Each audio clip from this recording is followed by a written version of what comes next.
Toastmaster Ruth Fernandes, who is the head of talent of Daksada with overall 27 years of rich experience in talent management in various industries when it comes to retail, financial services, FMCG in India and Middle East. She holds the post-graduation degree with honors of psychology and also number of professional certifications, including in counseling.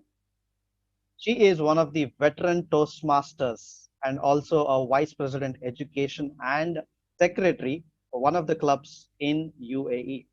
She has completed successfully hundreds of retained and contingency based assignments in her career.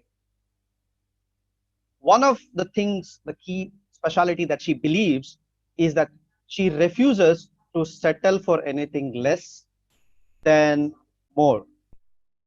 She refuses to settle for less than the best, whether it is for candidates, whether it's for her clients, or whether it is for herself.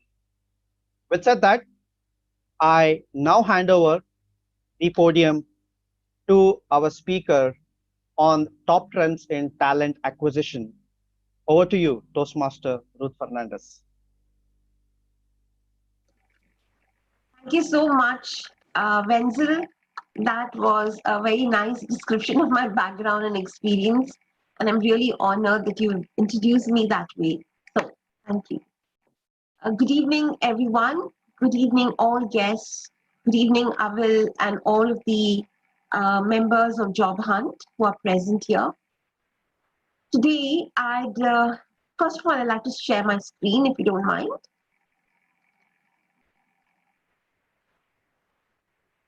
Can you see my screen, and can you view me as well? Yes. Okay, thank you. So today's topic is top trends in talent acquisition. Talent acquisition is something that I'm really passionate about. And just like Avil said, I've spent the last 29 years actually in talent acquisition in Dubai. I'd like to introduce the company that I helped to set up in 2012. The name of my company is Daksada. Let me just do a slide share. Yeah, this is my company and this is who I am. The people who you see on the screen are my colleagues at work. We are the senior management, and we are the ones who drive business in various sectors. We are not a recruitment agency. We are a business transformation company. And the kind of work that we do is we help both SMEs as well as large organizations transform themselves. So we have different practices. Your HR, learning and development, and the other is talent management, which I head. You can see my colleagues there. I'd like to talk to you about talent management. What, in your opinion, is talent management? What do you think? How would you define talent acquisition? Talent acquisition refers to the process of identifying and acquiring skilled workers or professionals to meet an organization's needs. And I'd like to draw that comparison to what recruitment is all about. Recruitment is pulling out CVs from a job, from a database, or from a job site, or from LinkedIn, and then passing them on to an organization for processing. But talent acquisition is much, much more. You take on the responsibility of, say, writing a job description, pulling out the competencies that are required in the job role, then passing them on to the client, identifying candidates, interviewing them on these competencies, and then shortlisting the right candidate. And I wanted to tell you that that is something that is so important, especially in today's times when organizations want to be slim and trim and not have too many people in the organization. And I will talk about that a little later. What is talent management? Talent management is an extension of talent acquisition, where you join the company and then every part of your progress is taken care of by human resources. Your performance, your succession, your growth, and the ability and the organization's ability to take care of your progress in the organization. What is the role we play as talent specialists? We help our organizations do just that, identify the right candidate and ensure that candidate stays with the organization as long as possible. What is the role of a job seeker or a candidate? I thought I would explain that as well. The role of a job seeker or a candidate is to understand what a talent specialist can do for them and what are all the technicalities, what's the background, what happens in the background when they meet with a talent acquisition specialist, and how they can grow in an organization through talent management. I thought that is very important for me to talk about. Coming to present times, like everyone says, and I know that it has been repeated so many times that it's become a very boring subject. So let me call it the tremors of 2020. Just imagine yourself in an aeroplane trying to take off. And the aeroplane is taxiing round down the runway, and then it's time for it to take off. So it picks up speed and then zoom, it is in the air, right? That's exactly what has happened to us. Exactly. Suddenly, we were all quite complacent about who we are, what we want to be, what organizations are, and what they want to be. Everything was going quite well. And suddenly, COVID hit us, individuals, professionals, as well as organizations. What happened? We were not prepared. We were not prepared for working from home. Business is conducted online. We were not prepared for that. We did not understand. Organizations thought that if they allowed people to work from home, they would not get any work out of them. Then there was a lull in talent hiring, or companies just retrench staff. And cost cutting. Every organization cut costs, not only in talent, in the HR department in terms of talent, but in every other aspect. How did it impact talent acquisition? So there was a freeze in recruitment or minimal recruitment from the months of March to August. And I'm referring to months of March to August, in particular a reference to the UAE or the Gulf region. I think in India I think the problems still linger. What has happened to talent acquisition in this time? A total change in perspective has now come about, and we go through that later on. Human resources management has changed the way they think about their employees or their colleagues or their team members. The entire aspect of talent acquisition, the whole mood, the whole style of working in talent acquisition has changed. Earlier, there was a physical way of doing things, and now things have changed completely. The processes employed in talent acquisition have changed, and work from home has become a reality. Now, why have I pointed this out to you? They are the obvious ones. But are we prepared? We were not prepared then, but are we prepared? Before I go ahead, I'd like to say that this entire discussion is not addressed to people who are looking for jobs alone. It is addressed to everybody here present, whether you are in a career, whether you're pursuing a job, or whether you're just looking at improving yourself. I remember a discussion that I heard over a TED talk with Simon Sinek, and he said that career search, a career search is not when you've lost a job. It has to be a long-term process. There should be a continuous process. It's not that you should just change your CV. You should look at yourself and see how you can improve and how you can go on to take on the next role. That is what talent is all about. So let me go ahead to the next slide. What are the top trends in talent acquisition? Organizations are striving to combine roles in order to save costs. And I'll give you an example. Take, for example, a person who's working in marketing. Earlier in a marketing department, one would have somebody handling digital marketing, a junior person handling digital marketing, whereas the brand managers or the marketing managers would take care of all of the brand management. But now they expect a brand manager or a marketing manager to be a specialist in digital marketing as well. And I'm sure you'll have experienced the same. Many roles in organizations have become redundant. Painfully, I see quite a number of executive assistants, secretaries, receptionists who've lost their jobs simply because we're working from home and we become even more efficient in our correspondence and our administrative work. IT systems have been improved in order to help employees work remotely. So you can see every one of us, our organizations have taken care of us, given us better IT solutions. We're connected to the network, we're connected to our information base in the office. Like for us, we're connected to our database. Likewise, I'm sure you're connected to the main server in your organizations. A strong focus has come up. This focus is on processes and systems. And why?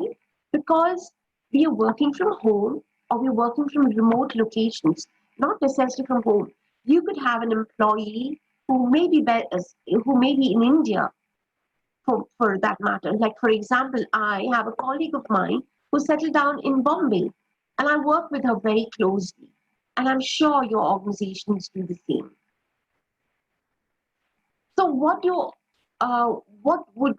organizations do nowadays?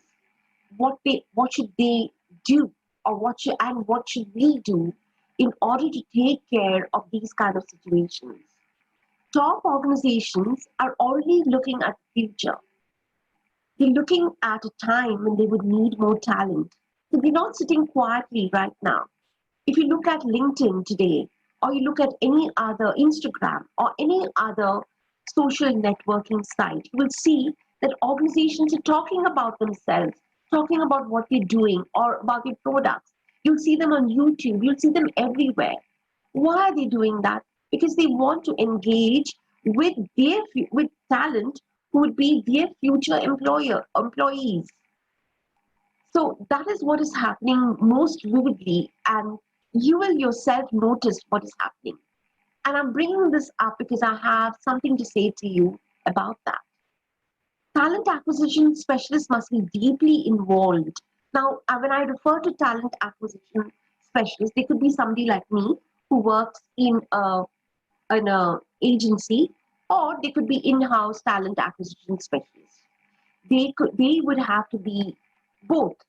Talent specialists would have to be totally involved in the business as business partners and understand the needs of the business effectively so they can help the organization grow and through identifying the right talent.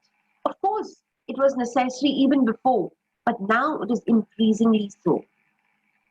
New emerging talent acquisition strategies are now in place, and I'll come to that later on. But the most important part is artificial intelligence and robotics. Those factors, those aspects will play a very strong role in the hiring process. And it is good news, fellas. I'd like you to look at that picture on the slide. Can you see that little robot watching the lady in front of him? That robot is an interviewer. And I'd like to tell you a small story. This robot was created in Sweden, and it works in a recruitment agency in Sweden. And the name of this robot is Tengai. I'm not sure it's Tengai or Tenj. I'm not sure about that. But this robot was created to interview candidates. This robot is fed in all the information about the job role, the competencies required for the role, both the technical and the behavioral competencies. And he questions the interviewer without any bias. What happens is that pre-interviews a host of candidates and immediately passes on the information to the recruitment or hiring manager. What happens is that there's no bias involved. Candidates who are looking for jobs are in a position to at least reach the second or third level without having a recruiter who has his or own subjective opinion. AI, you yourself, I'm sure, have experienced artificial intelligence in your own kind of work, as well as if you're looking for a job. We talk about logarithms on LinkedIn. We talk about keywords. We talk about all that. All of that we talk about as recruiters is artificial intelligence. And that is playing a very important role increasingly even now. Hiring has become virtual, and the percentage in the UAE has increased by 78%. When I say it has become virtual, what I mean is that interviews are happening on a virtual basis via video conferencing. It's happening through Zoom or Teams or any other portal that is possible. I just had the same experience. My client would normally visit India to interview a host of candidates and then bring them here for an interview and then appoint them. But would you believe it? They had 3 or 4 Zoom interviews with the person, and yesterday he was made an offer. That's what present times are all about. And this is all positive news for job seekers because it has become a little easier for good candidates to obtain jobs. An increase in contingent, part-time or freelance hires on the increase even in the UAE. Earlier, there were no jobs available, but now companies realize, one is they can cut costs, and second, they realize there is a lot of talent waiting to be employed but can't join the workforce because they're young mothers or they have growing children. And this gives everyone an opportunity to take up part-time jobs or freelance jobs. And the government has given us permission to do that. There is a focus on a whole new set of competencies required for each job role. And I would like to talk to you about it. I know that a couple of weeks ago, my mentor, DTM Hariharan, had talked about competencies. But you need to know what are the key competencies all employers look for in the workplace. The most important is team playing. You have to learn to be a team player. Once you're in the office, you're a part of a team. You cannot act alone. You have to have a sense of responsibility. You have to have commercial awareness. And how would a talent acquisition specialist understand whether you have these competencies or not? There are ways of doing that. Every competency is assessed through the questions a recruiter asks you. You may wonder, why does a recruiter ask you stupid questions? That is why. They're not stupid, they have a reason. You need to improve your communications. That is vital, both written and spoken communications, very important. And I'll take that one step ahead when I go back to the slides. Leadership qualities. How do you demonstrate leadership qualities even if you're at the bottom of the rung and you've just joined an organization as a student who's just taken up his or her first job?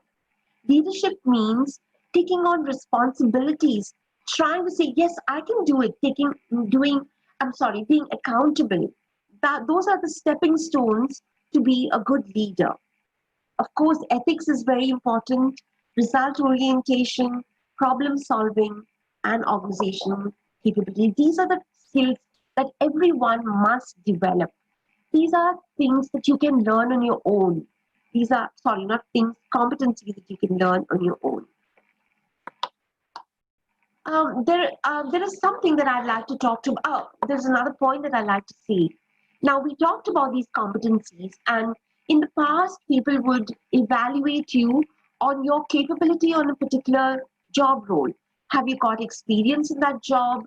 How good are you in that job, like a salesman or a sales professional? What was the volume of sales you did last year? What was the spend that you had? So that would actually evaluate your efficiency in your job role. But now companies also are looking for resilience. Can you withstand the pressures of these terrible times, these difficult times? Do you have the resilience to work hard, to really make a difference in your organization? Those are the competencies that one would look at. I'd like to talk about the last point, which is technical social connect. I don't know whether you've heard this term, but I'd like to talk to you about it. And I'd like you to read about it because I do not have the chance or the opportunity to talk about it right now. Technical social connect is, it's amazing. What has happened is that there has been this revolution over the net. Internet, mobile communication, and social media networks have been combined together by you and me, and we're using this vigorously. And that is the reason why we're able to work from home and work efficiently. We use all of these aspects. We use social media, we use the internet, and we use our mobiles. That is what is very important. Are you able to do that? If you can work from home, are you able to employ all of these? And of course, you know about EQ. When I talked about competencies, I was talking about EQ. Can you work on these capabilities, these competencies? So, what do you do as a professional? What would you do as a job seeker? Now that I've told you about this, I'd like to just go back to these slides and talk to you about some of the points that I raised, especially this one. Organizations are striving to combine roles in order to save costs. So what happens to you? You might lose your job, right? But look at it this way. Suppose you're in a job at the moment. Should you be complacent? No. How can I improve myself so that I can add value to myself and to my team and to my organization? Should I develop my capabilities? Let me just go back to the marketing part. If I'm a marketing manager, how about going for a course in digital marketing? If I'm a digital marketing person, how about telling my organization, I want to learn, I want to do my MBA now because I want to be a marketing manager? Or doing short-term courses online, which are very cheap. There are the organizations that charge $20, $10. Some of them are even free. Make use of those and develop yourself. The IT systems that we talked about here, if you know Excel, would you know advanced Excel?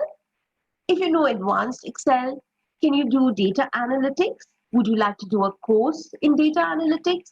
Those are the questions you have to ask yourself to be able to find a new job or to stay in the role that you have. You should make your company, your management understand that you are an asset to your organization. And that is very vital. I talked to you about these awareness programs that top organizations are involved in. So, what do you do about that? If top organizations are proactive about finding you, their future employee, what are you doing about it? What I'd like you to do is make a list of the companies that you would like to join, you would like to be employed by. And what you can do is follow them on LinkedIn. Use LinkedIn as a tool all the time and use it creatively. Follow those companies and follow what messages they have to say. Contact their HR manager, just invite her, make her one of your connections, and then keep posting topics which are relevant to these industries. That's how you create a buzz, and that's how these organizations watch you because they are using artificial intelligence. The minute you make a movement and you make lots of movements, you create a buzz, artificial intelligence picks you up, and then you become a wanted person. So, I'd like you to also talk about robotics. I'd like you to study a little more IT, experience yourself, learn more about technical social connect, understand your competencies, understand where you can improve yourself, what you can do, and then I can promise you that you will have no problem finding your next job. Thank you so much, and I'm open to discussions, questions. Thank you very much, Ruth, for your amazing insights on the top trend of talent acquisitions. Thank you. Now, I definitely agree with a couple of your points that you have shared. Platform when, especially when you're a job seeker and especially when you are a leadership skills. Sorry, Venzil, I lost you. Can you hear me now? Yes, I can hear you.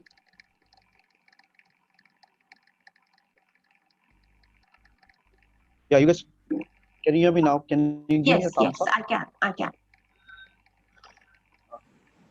Okay, apologies for the bandwidth that's going, it's fluctuating. Uh, I have a question for you right now is that how do you decide between two candidates with similar qualification when when it comes to a decision making in the talent acquisition?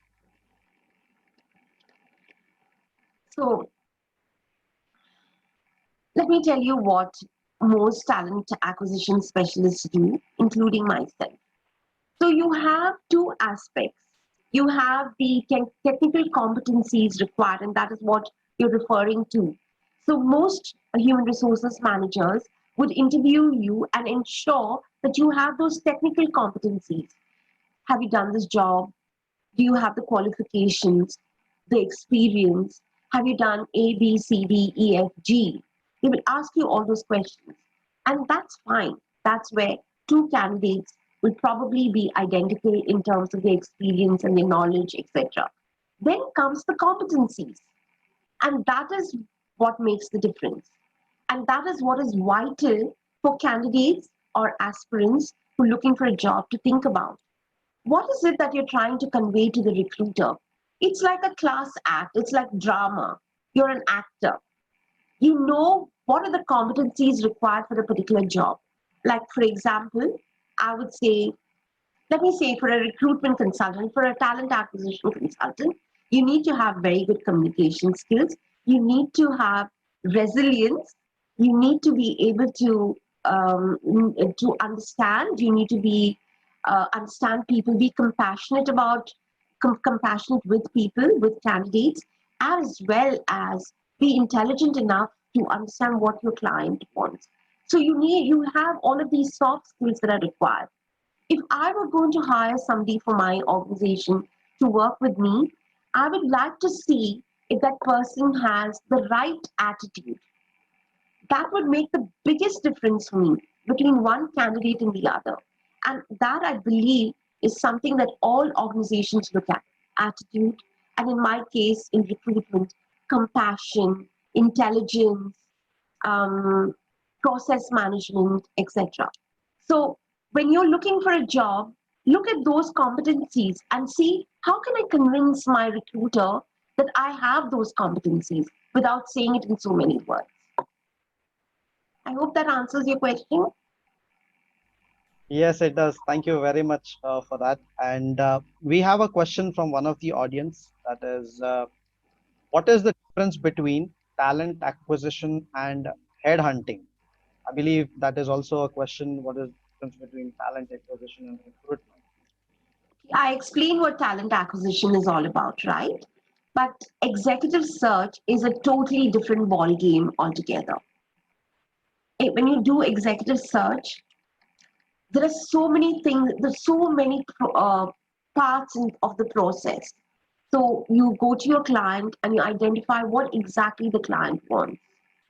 You write a project report, you understand and you write a project. See, listen, guys, I've understood what you're looking for. So though you have a job description, you make notes on that. Then you do a market study. You do a full market study. Now, this market study could be regional, it could be local, it could be regional, it could be global. And you will have to tell your client or the client will have to tell you, I need a global search, or no, I need a Gulf search. I want candidates from India. They would give you different, different regions to look from. I would do that. I would make a map of all the companies that I would headhunt from. Once I have that, I would make a list of all the candidates from those companies. Once I've done that, I would contact the candidates, I would interview them, and then I would tell my client, listen, these are the guys I contacted, and I do believe that these are my best choice. That is executive search. Thank you.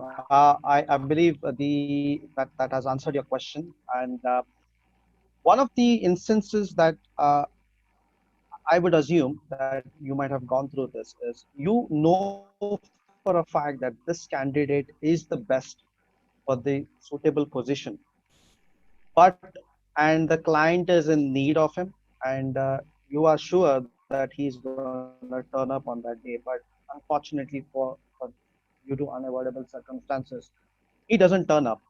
Maybe he doesn't keep you informed. So in such scenarios, do you have other candidates to match that that profile at least for the 80% of that job description?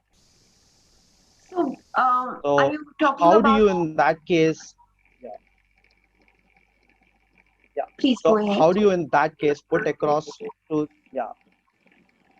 So how do you put it? How do you put across to the candidate who then turns up after a few days and saying that okay, I'm really sorry that you did not turn up, but and how does the relationship goes with that particular candidate?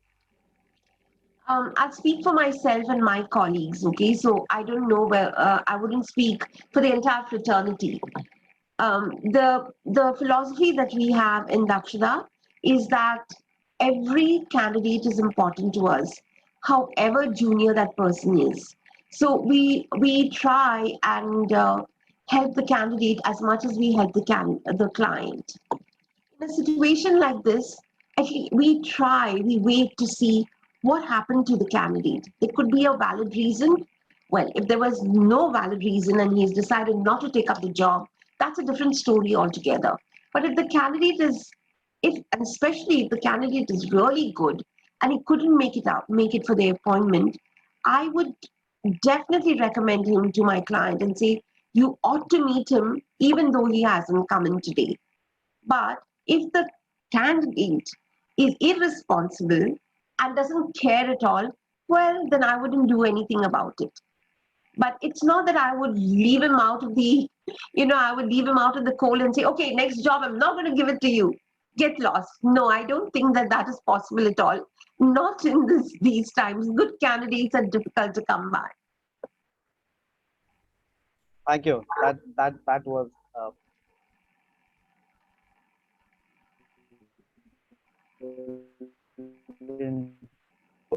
would be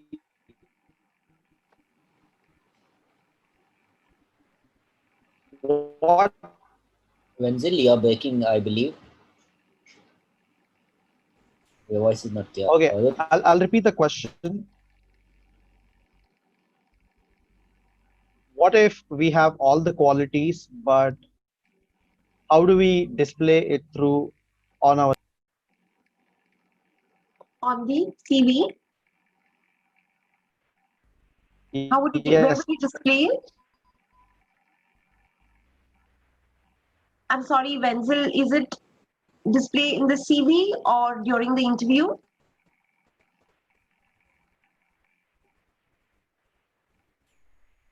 okay, Voice is breaking up, my friend. Venzil, can you just try the video really off? sorry.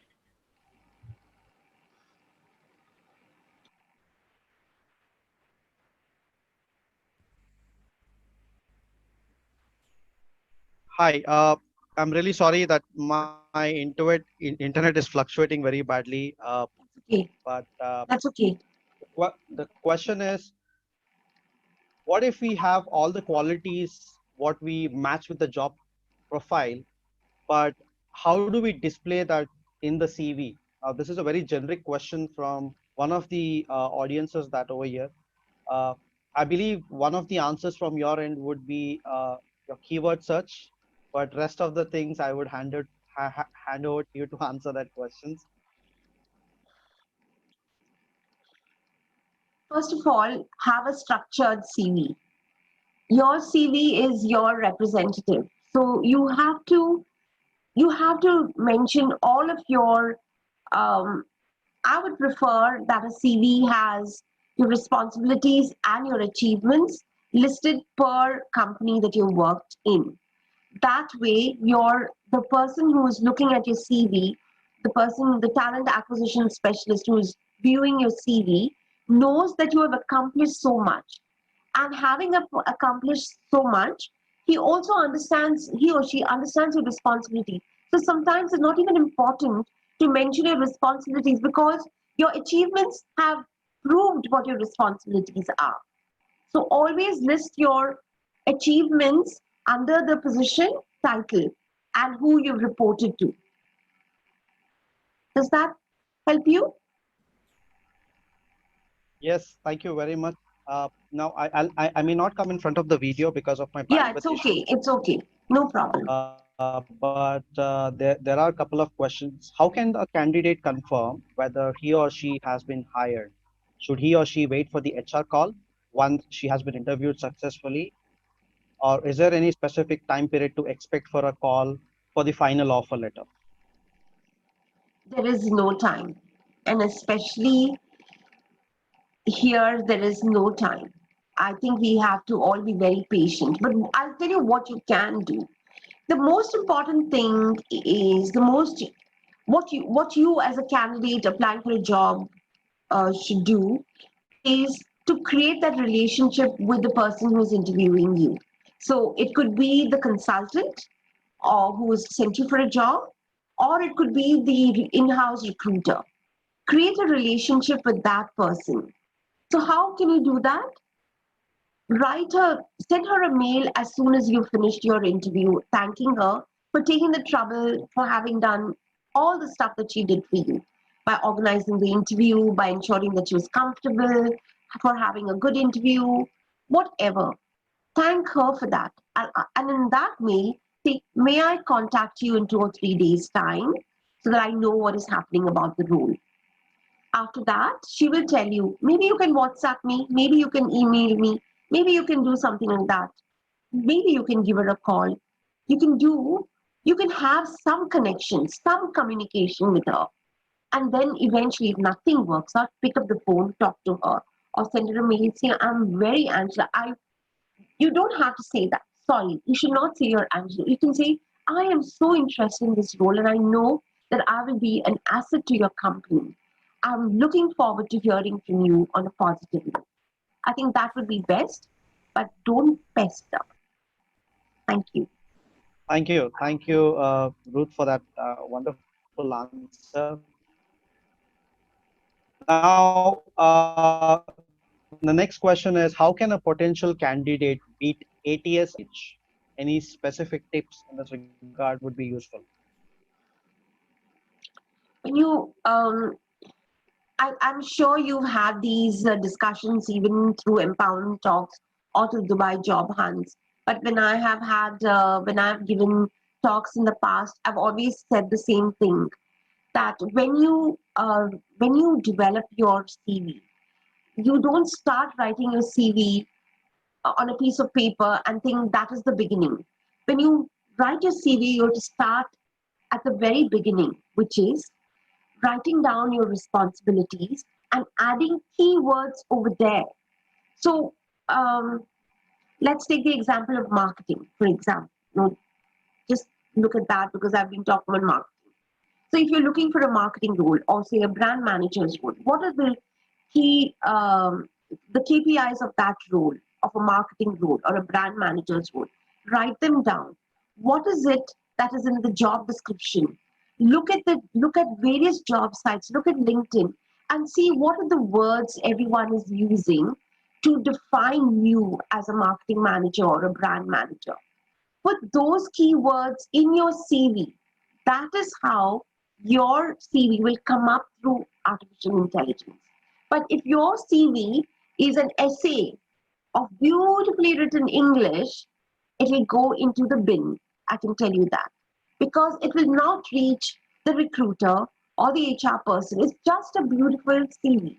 So even when you get your CV written by an external person, make sure that you have done your work of defining your role, of ensuring that the keywords are given to the person writing the CV, and then go ahead. Does that answer your question? Yes, absolutely. The next question is, do you foresee the trend of sending video CVs to the recruiter in the near future, considering the new normal now? A yes and a no. Video CVs had become a trend sometime last year, and everyone was talking about video CVs. And yes, it's a good idea to have you stand in front of the camera and talk about yourself, but because it gives the interviewer an idea of who you are from your facial expressions, etc. And I said no as well, and I'll tell you the reason why. Because most interviews are happening online. So what happens now is a person, the HR manager or a recruitment consultant might receive your CV from a job site or somewhere else. And the first thing that he or she would do, say, let's have a chat online. Come on Zoom or come on Teams. I'd like to talk to you. So what happens is that the interaction has become immediate, not like before. What would happen before is there would be sequences. Your CV went to the recruiter, in-house or external, then it went to an HR manager, then it went to a line manager, then it came back to the HR manager, and the process went on and on and on. But now it doesn't happen that way. Recruitment has become a little more efficient, I would say, because things have become easy. COVID has opened the doors to online interviewing, like it has opened doors to online business. So I, I would say yes, you could have a video of yourself talking about yourself. And well, if you can't do that, don't fret because you will eventually meet your recruiter online.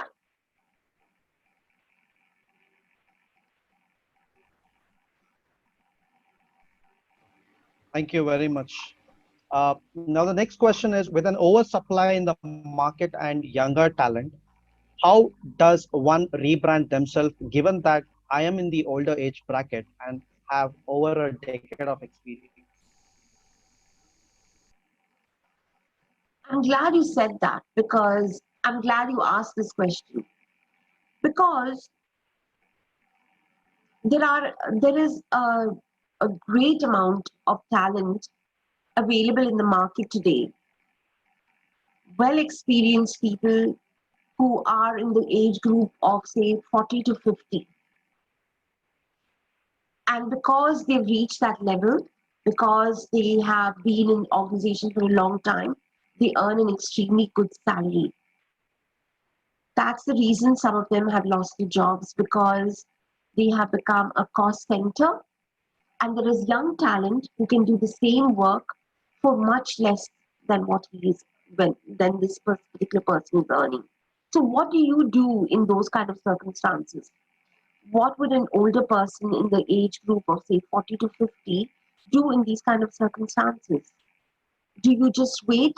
Okay, I've sent my CV to Daksada, posted my CV on Naukri, on Bait, I've improved my LinkedIn profile. That's not enough. Because you're now a senior professional, what you need to do is network. Network. That is the key word.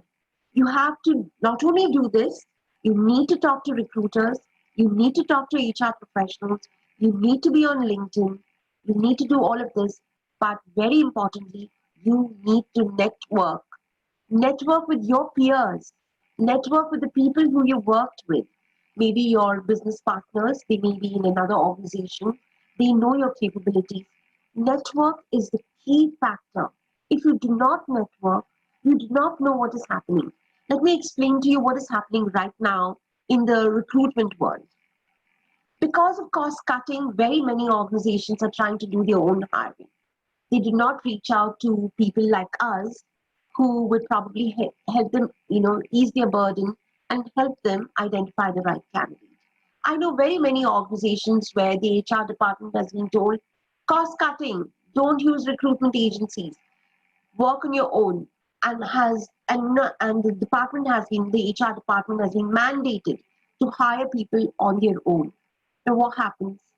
We do our due diligence. We have mapping to do. Like I told you, for executive search, we market map. All good recruiters map the market all the time. We know exactly who's who and where. If you ask any good recruiter, what is the name of that person who works in Friesland as a supply chain head? I'm talking about Avel Pinto, and I should say Avel Pinto.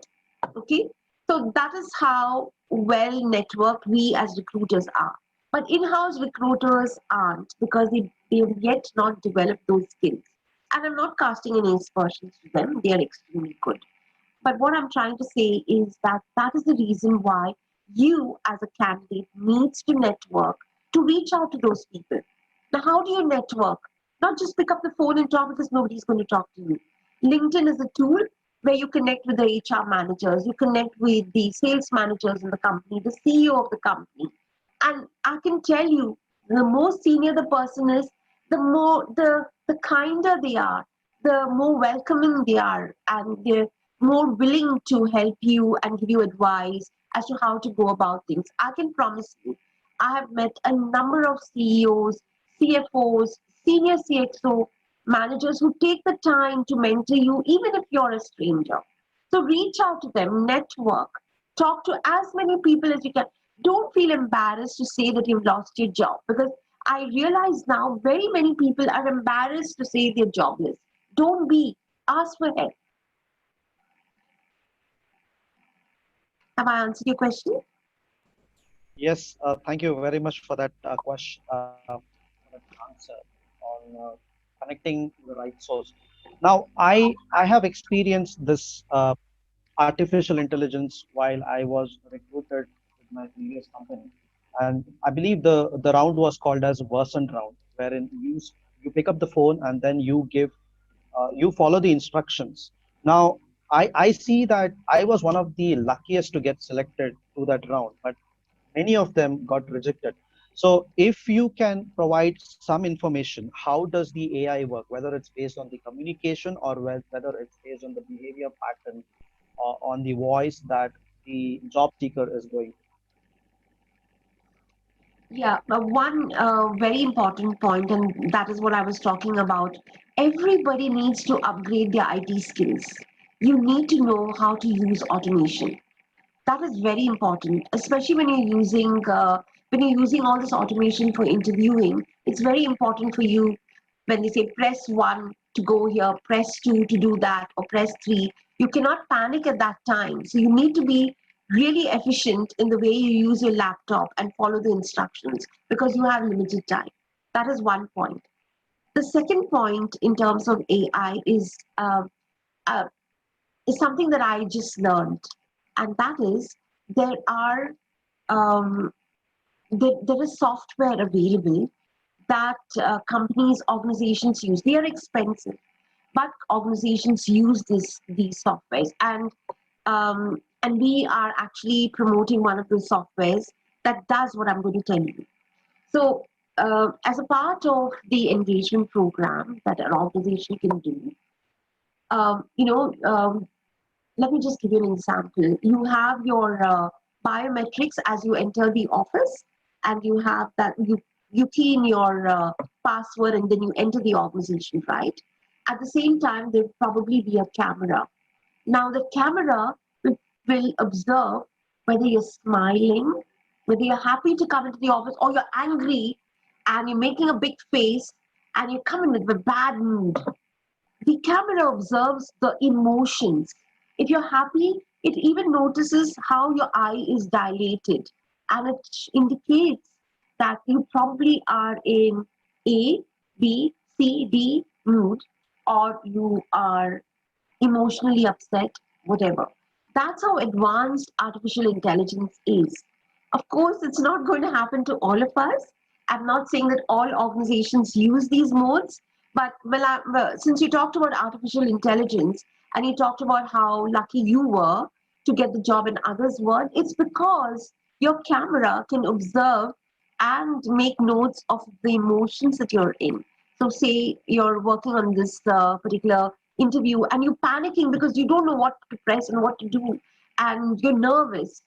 That is what it registers, perhaps. Thank you very, very much for answering that questions, and I hope this session was very useful. Now, I have a last question from the audience, and that is all about what you be suggesting the job seeker who are looking into sales and marketing fields? Would it be the right idea to send their marketing skills video to the recruiter?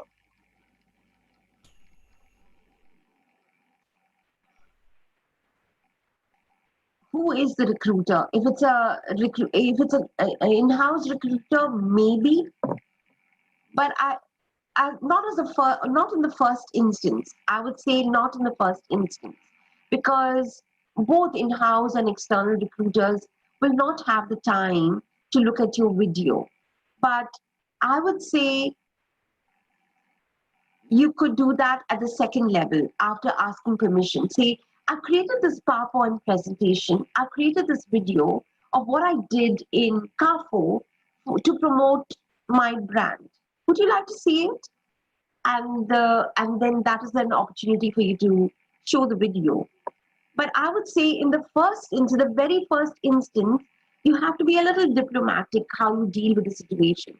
If the person is eager and wants to know more about you, like say for example, in an executive search environment where the consultant is completely responsible to make sure that you are the perfect candidate at a senior role, then yes, that person would want to know everything about you. And if it helps the person to recommend you to the client, yes, then she would say, yes, show me the video. But in general situations, I would say hold your horses, not the first instant. Seek permission and then can show your PowerPoint presentation or a video. A video is nice, yes, but at the second level. Thank you very much, Ruth, for all the answers that you gave to all the questions. Now, I understand that audience has got so many questions. Now, before that, for the viewers of YouTube and Facebook, thank you very much for watching us live. And if you have questions, you can comment us on, you can drop your questions on the comment box and we should reach you back individually. Now, before I would love to hand over this podium for the vote of thanks. Now, before that, Toastmaster Ruth Fernandes, may I please have your feedback on this session? How did you like the Empowerment Talks platform and this Career Day session with the By Jobs Hub? The reason why I'm here is because of you, all of you. I have a great regard, a really high regard for Abel, who's a very good friend of mine, and I really admire the kind of work that he does with Dubai Job Hunts. I have I've not come to I've not come for these. I must apologize. I haven't come for too many of these empowerment talks um, because of paucity of time.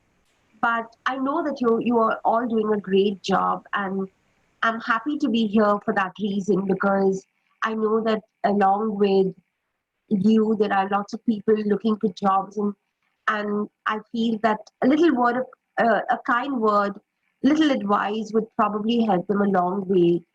It may not help, it may not give them a job, but it might help them to sustain themselves and do something more to get a job in the future.